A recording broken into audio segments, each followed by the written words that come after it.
Le grand JT de l'éducation vous est présenté par Microsoft.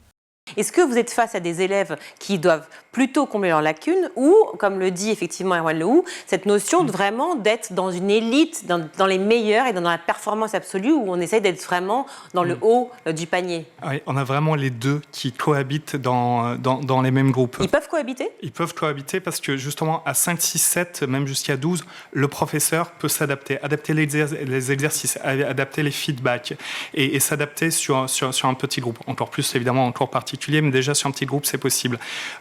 Chez Cours Legendre, on prend des professeurs de l'éducation nationale pendant les vacances scolaires dans les lycées.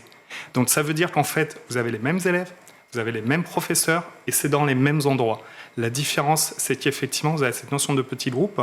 Vous avez des élèves qui visent la performance parce qu'ils sont en terminale et qui veulent passer un concours post-bac, école de commerce ou ingénieur, parce qu'ils visent un super dossier Parcoursup.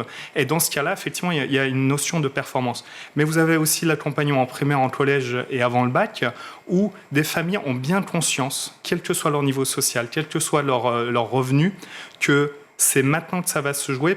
Le but, c'est pas forcément d'avoir 18 ou 19, c'est que quand ils notent dans une matière une difficulté au cours de l'année, ils se disent vaut mieux tout de suite réparer, finalement rattraper cette lacune en mathématiques, c'est par exemple la matière la plus demandée, pour que ça ne s'accumule pas, que l'élève ne soit pas largué dans les années qui vont suivre.